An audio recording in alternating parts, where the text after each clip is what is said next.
আল্লাহ জাহান্নামের শাস্তি থেকে বাঁচাবার জন্য ফর্মুলা দিচ্ছেন, বাতায় দিচ্ছেন। আমি এমন একটা ব্যবসার কথা তোমাদের বলি, যে ব্যবসাটা করলে পরে জাহান্নামের কঠিন শাস্তি থেকে তোমরা বেঁচে যাবে। ব্যবসার কথা আল্লাহ পাক এই জন্য বললেন, মানুষের ব্যবসায় লাভবান হওয়ার ব্যাপারটায় খুব বেশি লোভ থাকে। ব্যবসায় লাভবান হওয়ার জন্য রাত জাগে, কষ্ট করে, পরিশ্রম করে। ব্যবসাটা মানুষ খুব ভালো বোঝে। এই জন্য কিয়ামতের দিনে নাকি এক ব্যক্তিকে উপস্থিত করা হবে, ফেরেশতা তাকে বলবে, এটা কোনো কোরআন হাদিস নয়, রূপক একটি কথা। ফেরেশতা তাকে জিজ্ঞেস করবে, সে লোকটা বড় ব্যবসায়ী, পৃথিবীতে নাম করা ব্যবসায়ী ছিল। ফেরেশতা তাকে প্রশ্ন করবে, আল্লাহর বান্দা, তোমার নেক এবং পাপ আর পুণ্য দুটোই সমান সমান হয়ে গেছে, বলো এখন তুমি কোথায় যাবা, দোজখে যাবে না বেহেশতে যাবা? ব্যবসায়ী লোকটি তখন বলবে, ভাই ফেরেশতা, আমি বেহেশতও চিনি না, দোজখও চিনি না, যেখানে গেলে পরে আমার 2 টাকা লাভ হবে আমার সেখানে পাঠায় দাও। তার মানে হচ্ছে ব্যবসাটা মানুষে খুব ভালো বোঝে, আর লাভ এর কথা শুনলে পরে মানুষ সেদিকে বেশি ঝুঁকে পড়ে। এই পৃথিবীর বুকে যত ব্যবসা আছে, সমস্ত ব্যবসার ভিতরে লাভ আছে, নোকসানেরও সম্ভাবনা আছে। 100% লাভের সম্ভাবনা নিয়ে ব্যবসা কেউ করতে পারে না, করা সম্ভব নয়।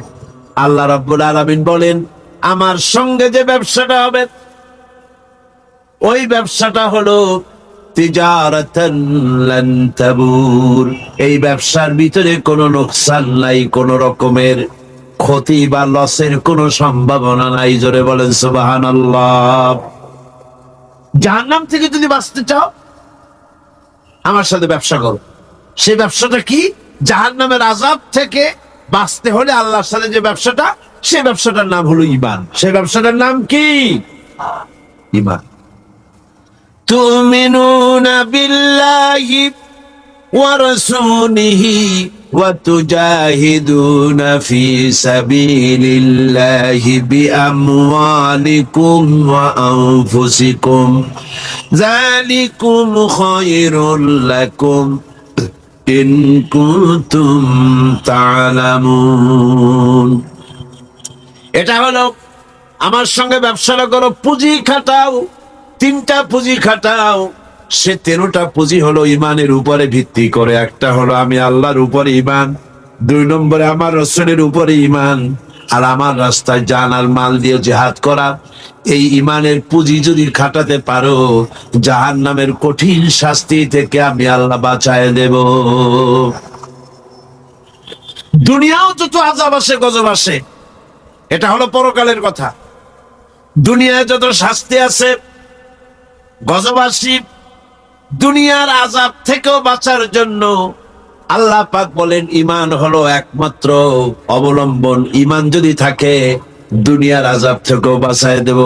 ওয়ালাম্মা জাআ আমরুনা নাজ্জাইনা হুদাও ওয়াল্লাযীনা আমানু মাআহু বিরহমাতিম মিন্না ওয়া নাজ্জাইনাহুম মিন আযাবিন গালিয।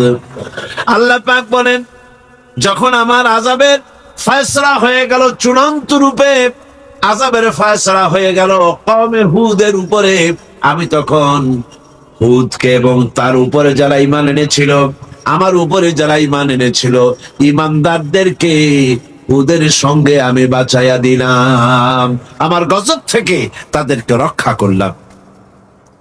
সুতরাং ঈমান হলো আসল জিনিস। সে আসল জিনিসের সাথে আমাদের সম্পর্ক খুবই কম। ঈমান হচ্ছে পৃথিবীর শান্তি এবং সমৃদ্ধির চাবিকাঠি। খাল কাটা অভিযানের মাধ্যমে সমৃদ্ধির চাবিকাঠি নয়। পৃথিবীতে আপনি তুত গাছ বেশি করে লাগাইয়া বেশি রকমের উৎপাদনমুখী অনেকগুলি কাজ করলেন, কিন্তু আপনার কাছে ঈমান নাই, আপনি পৃথিবীর ভিতরে শান্তি এবং সমৃদ্ধি লাভ করতে পারবেন না।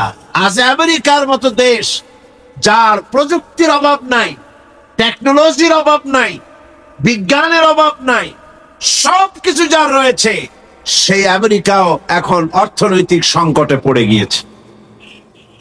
এই অর্থনৈতিক সংকট থেকে বাঁচবার জন্য বেচারা, ওদের তো বুদ্ধি কম না, বুদ্ধি খুব ভালো। বুদ্ধি আল্লাহ যাদের বেশি হওয়ার কথা ছিল, আল্লাহ যাদের বুদ্ধি বেশি দেওয়ার কথা ছিল, যাদের বুদ্ধি বেশি হবে, তাদের মগজই আজকে খালি হয়ে গেছে। আমেরিকা তার অর্থনৈতিক সংকটের কারণে বিশাল মাথা ভারী সৈন্য, এই এত সৈন্য পুষবে কি করে? কষ্ট হয়ে গেছে, মুসিবত হয়ে গেছে এই বিরাট সেনাবাহিনী তার জন্য। কি চালাক, কি বুদ্ধিটা! সে বুদ্ধি করে সাদ্দামকে বলে দিল, তোমার কিছু সংখ্যক সৈন্য কুয়েতের বর্ডার দিয়ে একটু মার্চ করায় আনো, যুদ্ধ টুদ্ধ দরকার নাই, খালি একটা মার্চ করায় নিয়ে আসো। সাদ্দাম তার 60,000 সৈন্য কুয়েতের বর্ডার দিয়ে মার্চ করায় নিয়ে আসলো। কুয়েত তো শীত, মার্চ দেখেই তার অবস্থা কাহিল। আমেরিকা বলল, কোনো ভয় নাই, সাদ্দাম ভারী দুষ্ট, তোমারে শেষ করবে, আমি আসতেছি, আমি থাকতে তোমার ভরসা কি? মানে এই ভয় কি? সাহায্য চাওয়ার আগেই 2 লক্ষ সৈন্য পাঠিয়ে দিল কুয়েতে। এই 2 লক্ষ সৈন্য, সাদ্দাম তো শুধু মার্চ করে, তার সৈন্য ব্যারাকে পাঠিয়ে দিয়েছে। 2 লক্ষ সৈন্য কুয়েতের বুকে আজ অবস্থান করছে। এই 2 লক্ষ সেনাবাহিনীকে খাওয়া পড়া, তাদের বেতন, তাদের চিকিৎসা, তাদের সামরিক মহড়া, সব খরচ বহন করতে হবে কুয়েতকে এবং সৌদি আরবিয়াকে। দেখেন অবস্থা। তাহলে বোঝা গেল, ঘটনাটা বাইদি ভাই আমি বললাম, মূল আমি যেটা বলতে চেয়েছি যে জমিন থাকলেই, প্রযুক্তি থাকলেই সমৃদ্ধি আসে না। সমৃদ্ধির জন্য, স্বস্তির জন্য, স্থিতিশীলতার জন্য, সবকিছুর জন্য প্রয়োজন হচ্ছে ঈমান। সবকিছুর জন্য প্রয়োজন কি? ঈমান। ঈমানটা এলেই, জমিনটা তো আল্লাহর, জমিনটা কার? আল্লাহ রাব্বুল আলামিন বলেছেন, আমি যেখান থেকে শুরু করেছিলাম ভূমিকার ভিতরে, যেখানে বলেছিলাম ওয়ালাউ আন্না আহলাল কুরআ আমানু ওয়াত্তাকাউ লাফাতাহনা আলাইহিম বারাকাতিন মিনাস সামাই ওয়াল আরদ। আল্লাহ পাক বলেন, দেশের লোকেরা, জনপদের লোকেরা যদি আমার উপর ঈমান আনে আর আমাকে ভয় করার নীতি যদি অবলম্বন করে চলে, আল্লাহ 2টা শর্ত দিলেন। জোরে বলেন, শর্ত দিলেন কয়টা? কি কি? ঈমান আর তাকওয়া। ঈমান আর কি? 2টা শর্ত দিলেন আল্লাহ। বললেন, আমার উপরে যদি ঈমান আনো আর আমাকে ভয় করার নীতি যদি অবলম্বন করে চলো, লাফাতাহনা আলাইহিম বারাকাতিম মিনাস সামাই ওয়াল আরদ। তাহলে আকাশ আর জমিনের সব বরকতের দরজা আমি আল্লাহ খুলে দেব। খাবারের অভাব হবে না, আকাশ থেকে বৃষ্টি পড়বে, সার পড়বে। সার তো নতুন আবিষ্কার হয়েছে, এর আগে পৃথিবীতে সার কে দিয়েছেন? আল্লাহ রাব্বুল আলামিন দিয়েছেন, এখনো দিচ্ছেন। পৃথিবীর মাটিতে আমি এই মাটির বরকতের সব দরজা খুলে দেব। আমাদের দেশে কোনো জিনিসের অভাব নাই। ভোলায় গেছিলাম, ভোলা বরিশাল, গ্রেটার বরিশাল, এর মধ্যে ভোলা এখন একটা জেলা। সেখানে শুনলাম তেলের কূপের সন্ধান পাওয়া গেছে, কিন্তু তেল উঠাইতে পারতেছেন। তেল আমাদের দেশেও আছে, আমাদের দেশেও তেল আছে, কোন আলহামদুলিল্লাহ। অনেক সম্পদ আছে। আল্লাহ পাক বলছেন আমার উপরে যদি ঈমান আনো আর আমাকে ভয় করার নীতি যদি অবলম্বন করো, মাটির তলার তেল সবটুকুন বের করে দেব। আর যদি আমার উপর ঈমান না আনো, আমাকে যদি ভয় না করো, বরং আমাকে যদি বৃদ্ধাঙ্গুষ্টি প্রদর্শন করে চলো, মাটির তেল উঠবে না, তোমাদের তেল বের করে ছাড়বো। এবার আমি বলবো, প্রত্যেকটি জিনিসের বিপরীত আর একটা জিনিস থাকে, থাকে না? থাকে কিনা? যেমন রাতের বিপরীতে দিন, আকাশের বিপরীতে জমিন, অমাবস্যার বিপরীতে পূর্ণিমা, ভালোর বিপরীতে মন্দ, সত্যের বিপরীতে মিথ্যা, আবার সুন্নতের বিপরীতে বেদাত, তাওহীদের বিপরীতে শিরক। অনুরূপ ভাবে এই পৃথিবীতে ঈমানের বিপরীত আর একটা শব্দ আছে, যার নাম হলো কুফর। কাফেরের বন্ধু হলো, কাফেরদের বন্ধু হচ্ছে তাগুত। কাফেরের বন্ধু কারা? আল্লাহ পাক বলেন, ওয়াল্লাযীনা কাফারু আউলিয়াউহুমুত তাগুতু ইউখরিজুনাহুম মিনান নূরি ইলাজ যুলুমাত। কাফেরদের বন্ধু হলো, কাফেরদের অভিভাবক, কাফেরদের নেতা, তারা হলো তাগুত। আর তাগুত হলো নিজেও আল্লাহর আইন মানে না, অন্যদেরকেও আল্লাহর আইন মানতে দেওয়ার, মানার সব পথ রুদ্ধ করে দেয়, ওর নাম হলো তাগুত। আল্লাহ বলেন কাফেরদের বন্ধু হলো তাগুত। এই তাগুতেরা কাফেরদেরকে ইউখরিজুনাহুম মিনান নূরে ইলাজ যুলুমাত, এই আলো থেকে এদেরকে অন্ধকারের ভিতরে নিয়ে যায়। তাগুতেরা, তাগুত শক্তি কাফেরদেরকে আলো থেকে কোথায় নিয়ে যায়? অন্ধকারের ভিতরে নিয়ে যায়। আলো হচ্ছে ইসলাম। আলো কি? ইসলাম। আর অন্ধকার কি? মানুষের তৈরি করা মতবাদ। তাই এরা বলতে থাকে, পৃথিবীর এই সব মানুষেরা এরা বলতে থাকে যে দেখো, ইসলাম হচ্ছে বহুত পুরানা জিনিস, এটার মধ্যে তেমন কিছু নাই। আসল হচ্ছে মুক্ত বুদ্ধি, মুক্তি চেতনা, মুক্ত চেতনা, মুক্ত বুদ্ধি, এগুলোর দিকেই মানুষকে তারা আকর্ষণ করে। নাস্তিক্যবাদের দিকে শয়তানের এই চেলারা নাস্তিক্যবাদের দিকে মানুষকে ঠেলে দিয়ে দেয়। নাউযুবিল্লাহি মিন যালিক। তারা মানুষকে জ্ঞানের নামে অন্ধকারের দিকে ঢুকিয়ে দেয়। তাদের কাছে যে জ্ঞান আছে, আমাদের দেশে যত বুদ্ধিজীবী আছে, আমি পাইকারি হারে সমস্ত বুদ্ধিজীবীদেরকে খারাপ বলি না। বুদ্ধিজীবী মাত্রই খারাপ নয়। যে সমস্ত বুদ্ধি কন্ট্রোল হয় ওহির জ্ঞান দিয়ে, সেই সব বুদ্ধিজীবীরা ভালো বুদ্ধিজীবী। আর যে সব বুদ্ধিজীবীরা ওহির জ্ঞানকে অস্বীকার করে নিজস্ব মন মস্তিষ্ক প্রসিত জ্ঞান দিয়ে মানুষকে জ্ঞান বিতরণ করতে চায়, ওরাই হলো তাগুতি শক্তি, ওরাই হচ্ছে নাস্তিক, ওরাই হচ্ছে মুরতাদ। যারা আল্লাহর জ্ঞানকে, ওহির জ্ঞানকে অস্বীকার করে মুক্তি বুদ্ধি চর্চার নামে যারা মানুষের সামনে প্রচার করে নিজেদের মতবাদ। সৃষ্টি স্রষ্টাকে তৈরি করেছে, মানুষেরা বুদ্ধি করে চিন্তা ভাবনা করে একটা স্রষ্টা বানায়েছে। আসলে স্রষ্টা বলতে কেউ নাই, জোরে কর নাউযুবিল্লাহ। এরা নিজেদেরকে খুব বুদ্ধির ঢেকি মনে করে এক একজন। যেমন আবুল হেকাম মনে করত আবু জাহেলের নাম ওহী আসার আগে ওর নাম কি ছিল? আবুল হেকাম। আবুল হেকাম মানে বুদ্ধির বাপ। কিন্তু ওহির জ্ঞান যখন এসে গেল পৃথিবীতে, তখন ওর নাম হলো কি? আবু জাহেল, মানে কি? মূর্খের পিতা। আজ যারা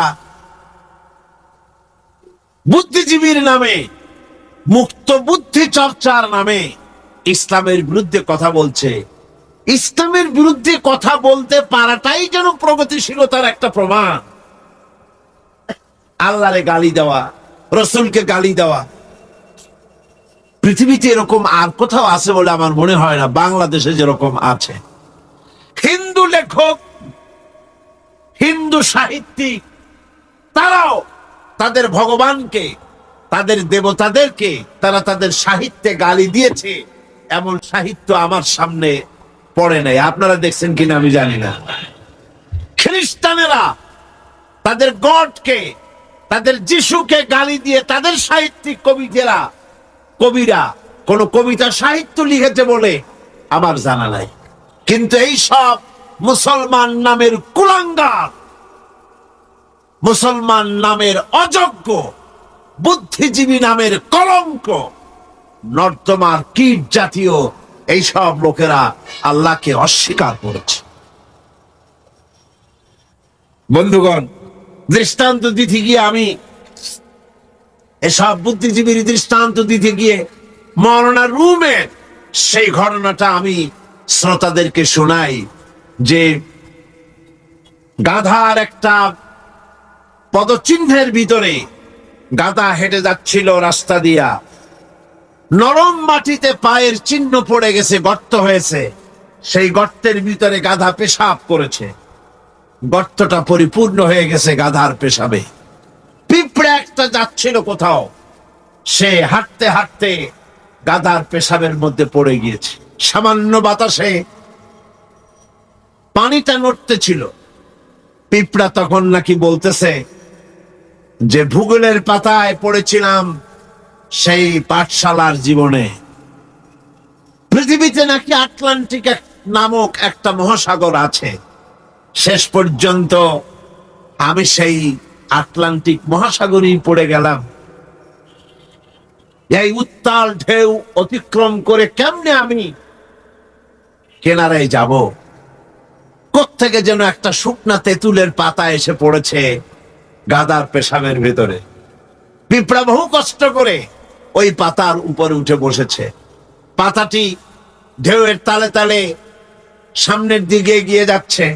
পিঁপড়া এখন খুব দাম্ভিকতার সাথে, অহংকারীর সাথে পিঁপড়া বলছে, ইতিহাসের পাতায় পড়েছিলাম পৃথিবীতে নাকি টাইটানিক নামক বিরাট এক জাহাজের অস্তিত্ব ছিল। শেষ পর্যন্ত ভাগ্যের জোরে আমি সেই টাইটানিকের নাবিক হয়ে বসলাম। কি সাংঘাতিক! আমি আজ টাইটানিকের গর্বিত নাবিক, আর এই আটলান্টিকের উত্তাল ঢেউ পাড়ি দিয়ে চলছে আমি আমেরিকা আবিষ্কারের জন্য। গাধার পেশাবের ভিতরে তেঁতুলের পাতায় বসে পিঁপড়ার যে অহংকার! আমার দেশের তথাকথিত নাস্তিক মোরতাদ জাতীয় বুদ্ধিজীবীরা এর চাইতেও নিকৃষ্ট।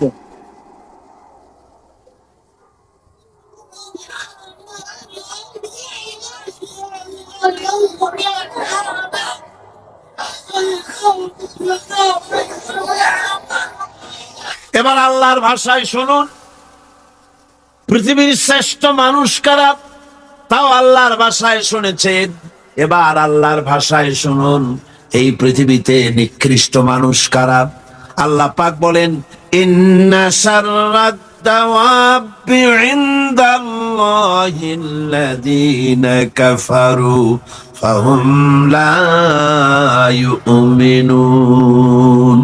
আল্লাহ পাক বলেন, এই পৃথিবীর বুকে বিচরণশীল জীবদের মধ্যে সবচাইতে নিকৃষ্ট প্রাণী বা জীব হচ্ছে তারা যারা নাকি ঈমান আনে নাই। যারা ঈমান আনে নাই তারাই হলো, অর্থাৎ যারা নাস্তিক, যারা মুরতাদ, তারা হলো পৃথিবীর, যারা কাফের, তারা হচ্ছে পৃথিবীর সবচাইতে নিকৃষ্ট প্রাণী। এই পৃথিবীতে বিচরণশীল জীব প্রাণী যত আছে আল্লাহর দৃষ্টিতে নিকৃষ্ট হচ্ছে কারা? নাস্তিক এবং মুরতাদ। এদের জন্য শাস্তি আল্লাহ রাব্বুল আলামিন বলেন, কাফির দুনিয়া এবং আখিরাতের উভয় জায়গায় শাস্তি তারা পাবে, কোন জায়গায় তাদের শান্তি হবে না। ফাআম্মাল্লাযীনা কাফারু ফাউআযিবুহুম আযাবান শাদীদান ফিদ দুনিয়া ওয়াল আখিরাহ ওয়া মা লাহুম মিন নাসিরিন। যারা নাকি কুফরি করেছে, আমাকে অস্বীকার করেছে, আমার আইনকে অবজ্ঞা করেছে, অস্বীকার করেছে, তাদেরকে দুনিয়া এবং আখিরাতে আমি লাঞ্ছিত করব এবং তারা কোনো সাহায্যকারী পাবে না।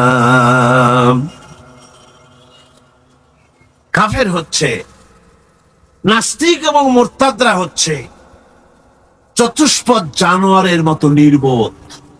এরা নিজেদেরকে বুদ্ধিমান বলে দাবি করে, কিন্তু আল্লাহর কথায় এরা হচ্ছে নির্বোধ চতুষ্পদ জানোয়ারের মতো। কিসের মতো বলুন?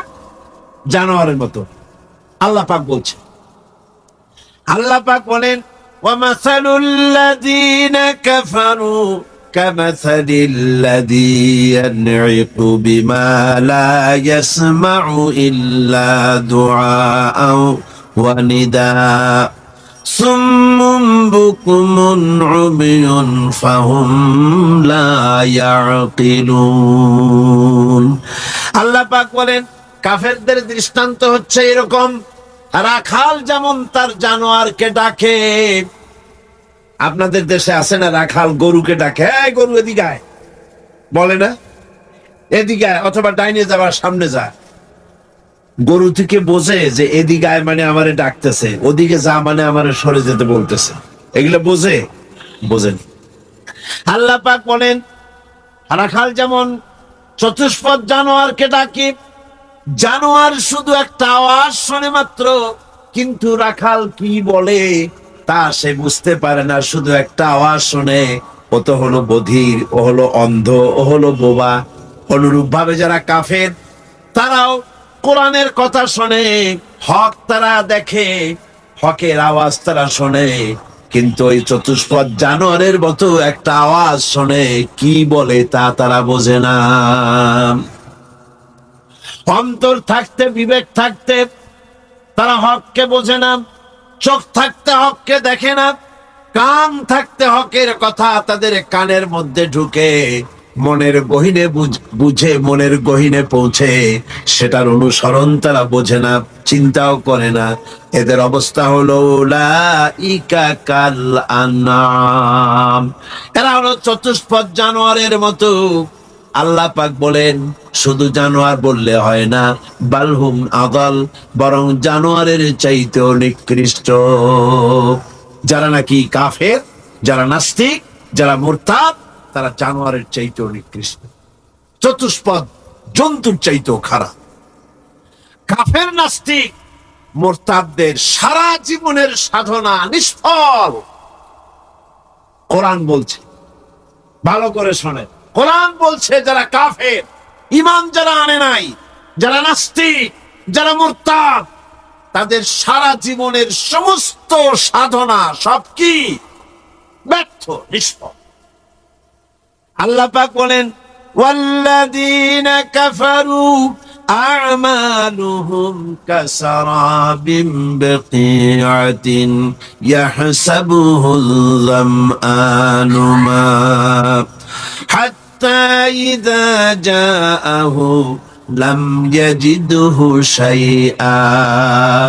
আল্লাহ পাক বলেন, কাফেরদের আমল হলো এরকম, যারা নাকি আমাকে অস্বীকার করেছে, তাদের আমল, তাদের কাজগুলি অবস্থা এমন, যেমন মরুভূমির ভিতরে মরুচারীরা পথ চলতে গিয়ে দূরে দেখতে পায় পানি আছে, পানি মনে করে তার কাছে যায়। যখন কাছে চলে গেল, যারে পানি মনে করেছিল, হাত্তা ইযা জাআহু লাম ইয়াজিদহু শাইআ, যাকে পানি মনে করেছিল, কাছে গিয়ে দেখলো কিছুই পেল না, পানি নাই। আছেন এরকম? মরীচিকা বোঝেন? এই যে চৈত্র মাস, বৈশাখ মাসের যখন প্রচন্ড রোদ হয়, তখন পিচ ঢালা রাস্তার উপরে দেখবেন দূরের থেকে মনে হবে যেন পানি চিকচিক করছে। আসলে কি পানি? না। মরুভূমির উপরে পথ চলতে গিয়ে ওইরকম দেখা যায়, বিরাট জলাশয়, মনে হবে অনেক পানি আছে ওখানে। যখন কাছে যায়, কাছে গিয়ে প্রাণান্ত হয় ওখানে গিয়ে পানিটা পান করার জন্য। আল্লাহ বলেন, কাছে যখন যায়, হাত্তা ইযা জাআহু লাম ইয়াজিদহু শাইআ, কাছে গিয়ে তখন কিছুই পায় না। এইভাবে মরীচিকার ভেতর মরীচিকা দেখে মরুচারীরা যেমন পানির জন্য ছুটে যায়, পানি না পায় না, প্রাণান্ত হয়ে যায়, কাফির, বেঈমান, নাস্তিক, মুরতাদরা তাদের সমস্ত জীবনের আমলগুলি এভাবে নিষ্ফল, কোনো দাম নাই, কোনো মূল্য নাই। তারা নিজেদের তৈরি করা মতবাদকে শান্তি আছে বলে মনে করে শেষ পর্যন্ত দেখে কিছুই নাই। যেমন কমিউনিজম 72 বছর ধরে পৃথিবীকে কিছুই দিতে পারে নাই। জ্বালা দিয়েছে, যন্ত্রণা দিয়েছে, কষ্ট দিয়েছে, হতাশা দিয়েছে, ক্ষুধা দিয়েছে, দারিদ্র দিয়েছে, নির্যাতন করেছে, নিষ্পেষণ করেছে। এর জন্য ভালো কিছুই করতে পারে নাই। বলেন পেরেছে নাকি? কি বলেন, পেরেছে? সুতরাং এভাবে গরিব ওরা মনে করে ভালো, আসলে তো ভালো না। আসল ভালো তো আল্লাহ রাব্বুল আলামিন যেটা বান্দার জন্য করেন, এর থেকে ভালো আর কিছু হতে পারে না। কি বলেন, পারে? পারে না। সুতরাং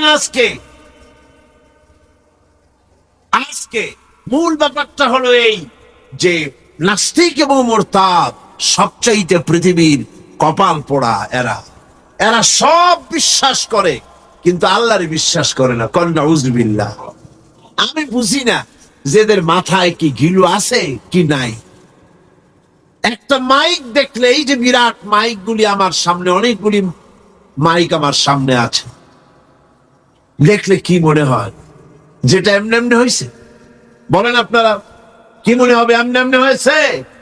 এই বিশাল প্যান্ডেল দেখলে কি মনে হয় যে কয়েকজন আলেম এখানে বসে কি একটা দোয়া দুরূদ পড়ে ফু দিছে আর অমনি প্যান্ডেলটা হয়ে গেছে? এই যে আলোয় ঝলমলে বিশাল মাহফিল, কি মনে হয় যে কেউ ফু দিল আর অমনি হয়ে গেল? এই ছোট্ট ঘড়িটা দেখলে কি মনে হয়? এমনি এমনি হয়েছে? ছোট্ট একটি ঘড়ি দেখলে মনে হয় কেউ বানিয়েছে। টেবিল দেখলে মনে হয় কেউ বানিয়েছে। মাইক দেখলে মনে হয় কেউ বানিয়েছে। এতটুকুন একটা প্যান্ডেল দেখলে মনে হয় কেউ বানিয়েছে। কিন্তু দুর্ভাগ্যের বিষয়, তথাকথিত বুদ্ধিজীবী আর এই নাস্তিক মুরতাদ গুলি এমনই কপাল পোড়া, ওই বিশাল আকাশ দেখার পরে মনের ভিতরে তারা এটা বোঝে না যে এর পেছনে একজন স্রষ্টা আছে, যার নাম আল্লাহ রাব্বুল আলামিন। তারা বলে আকাশের স্রষ্টা নাই, জমিনের স্রষ্টা নাই, মানুষের স্রষ্টা নাই, সব নাকি এমনি এমনি হয়েছে। যেরকম নাউযুবিল্লাহ। এই চিন্তার সংকীর্ণতা, এই জন্য কাফেরদের কোন জায়গায় তাদের জীবনের সমস্ত আমালগুলি বরবাদ হয়ে যাবে।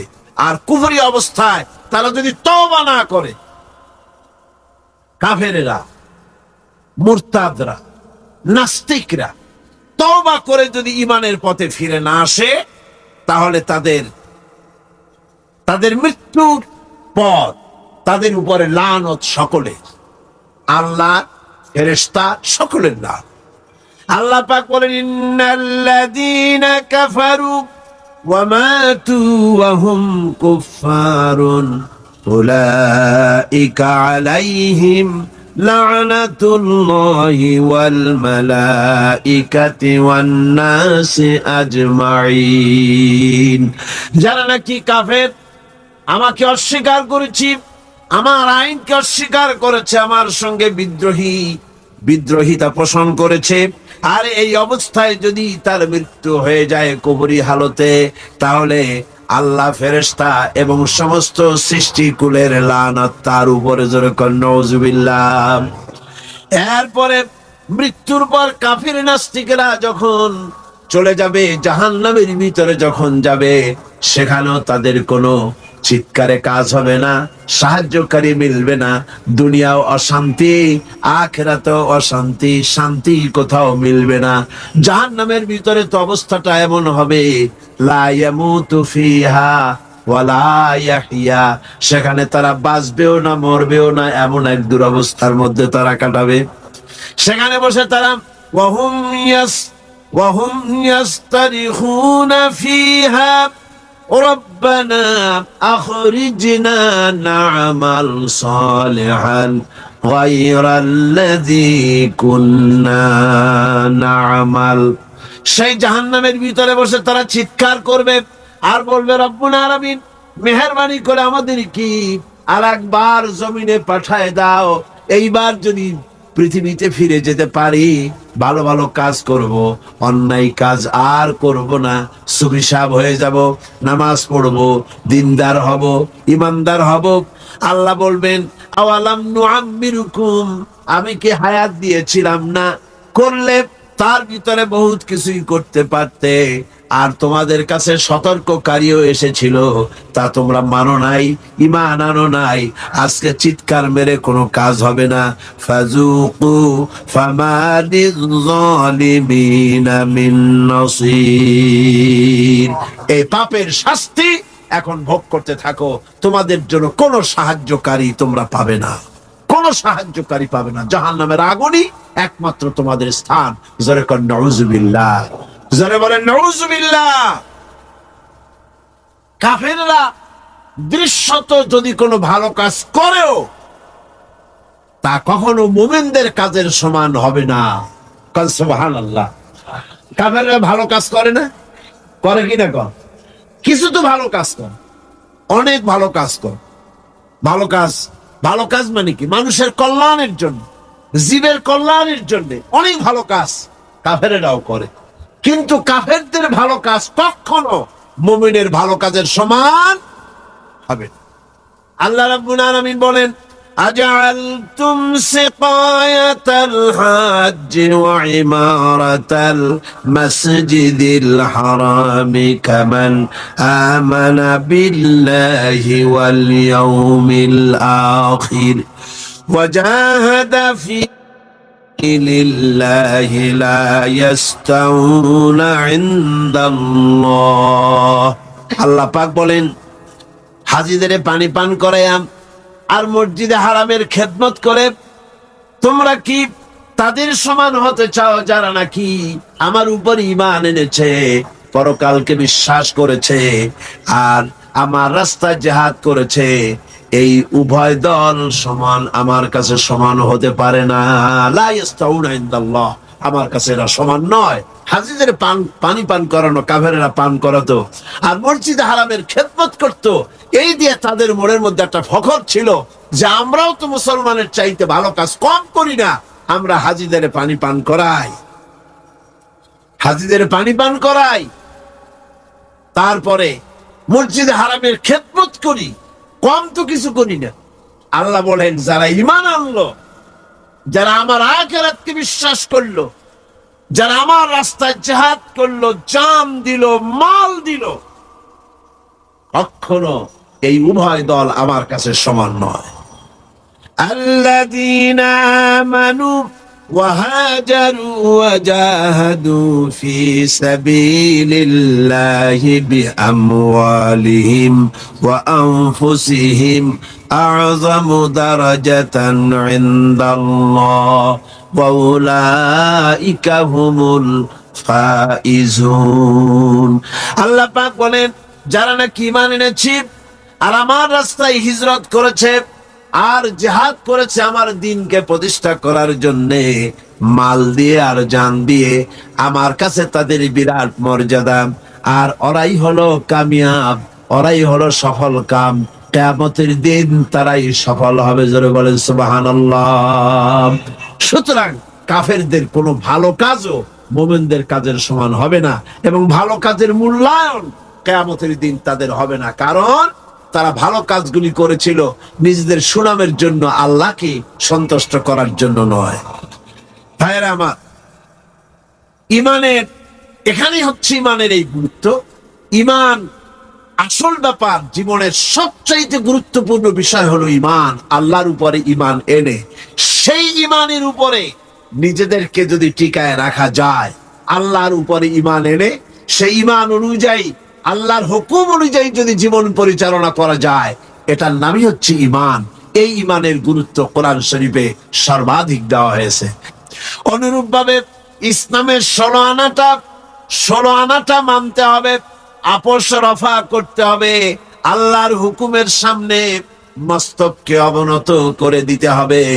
আল্লাহ যা বলেছেন প্রশ্নাতীত ভাবে, বিনা প্রশ্নে, নির্দ্বিধায় আল্লাহর হুকুমের সামনে আইন মেনে নেওয়াটাই হলো মুমিনের কাজ।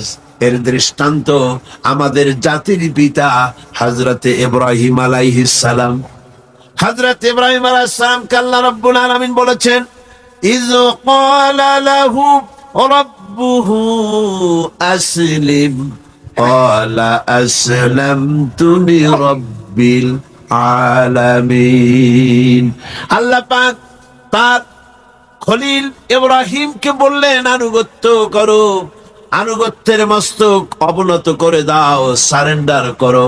ইব্রাহিম আলাইহিস সালাম কোনো প্রশ্ন তোলেন নাই, কোন ব্যাপারে সারেন্ডার করব।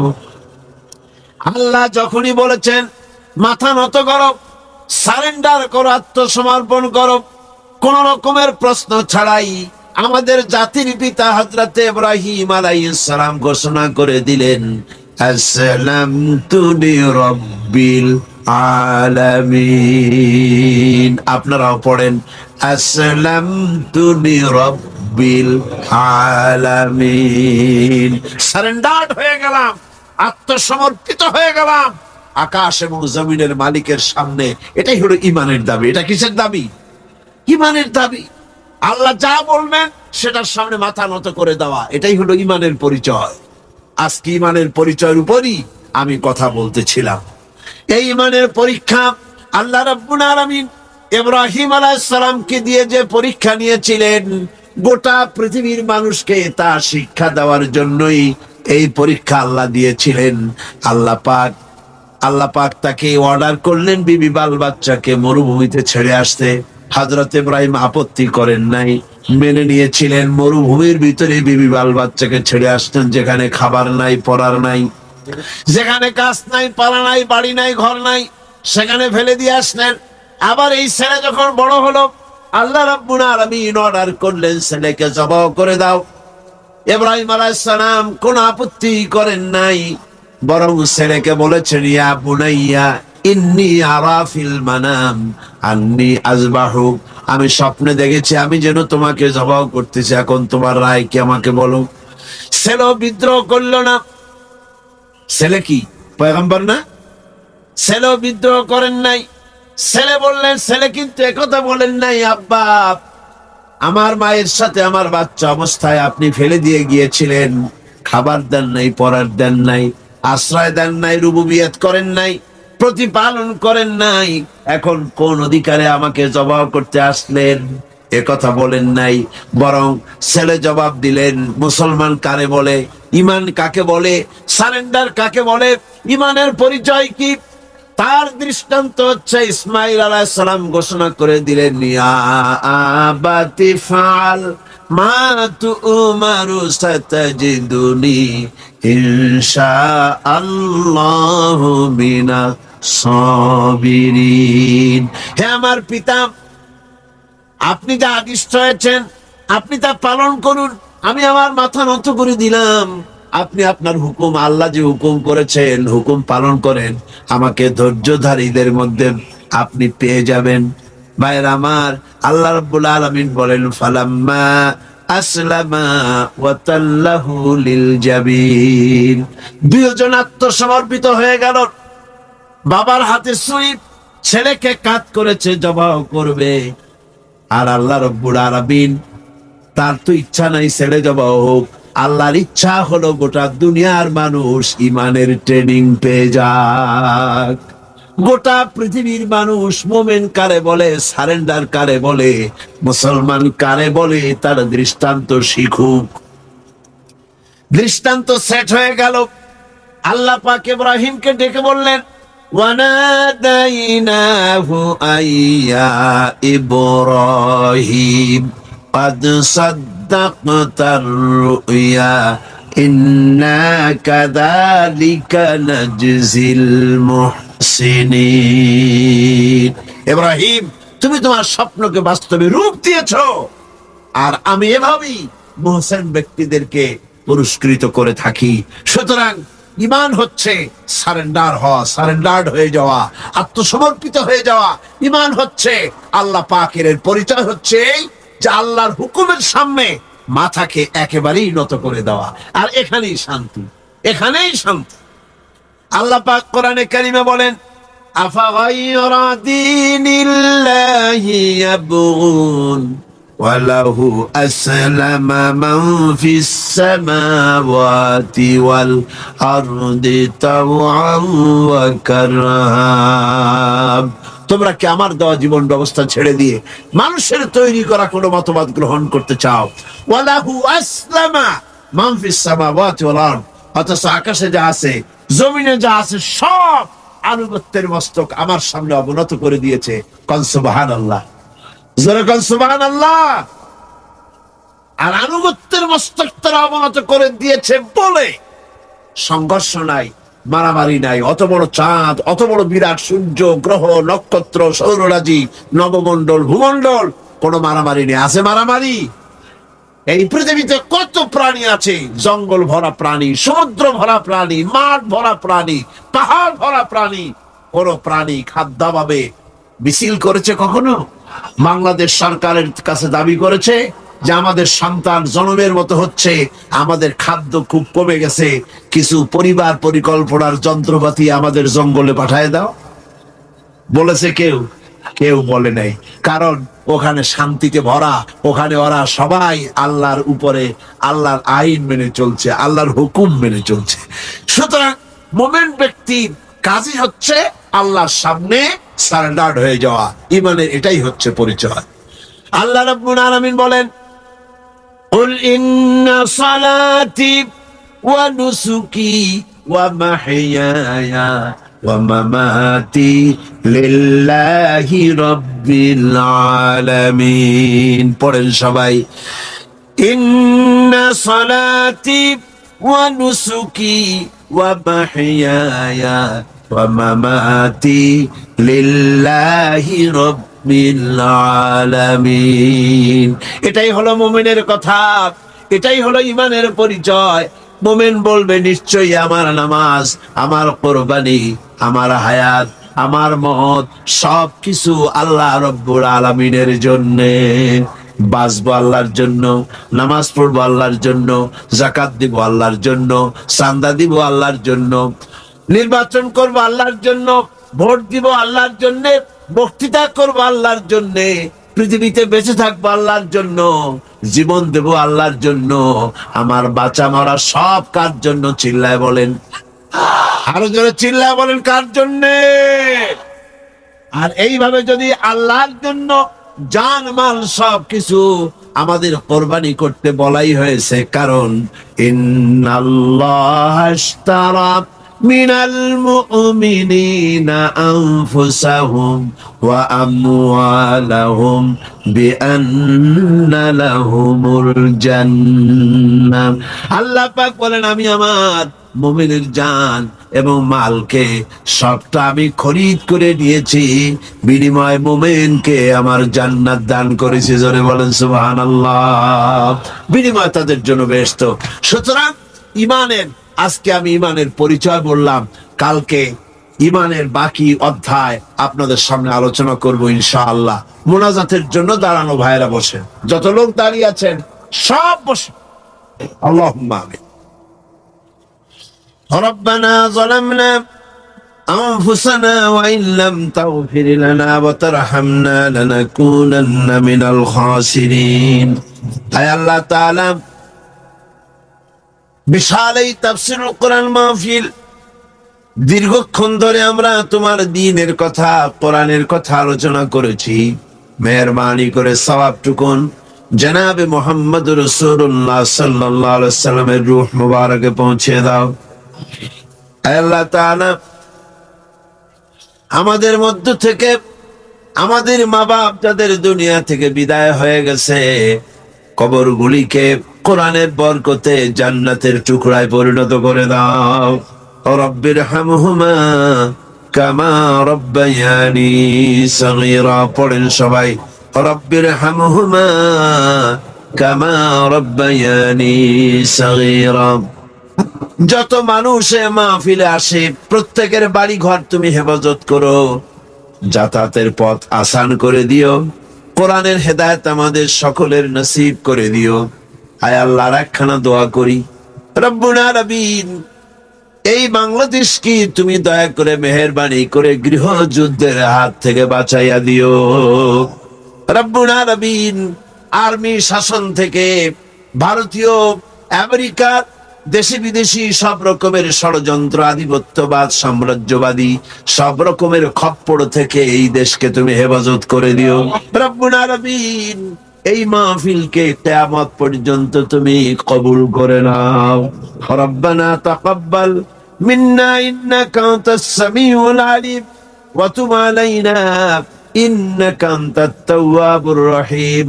সুবহান রাব্বিকা রাব্বিল ইজ্জাতি আম্মা ইয়াসিফুন ওয়া সালামুন আলাল মুরসালিন আলহামদুলিল্লাহি রাব্বিল আলামিন। ওয়াজআল آخر كلمتنا عند الموت لا إله إلا الله محمد رسول الله.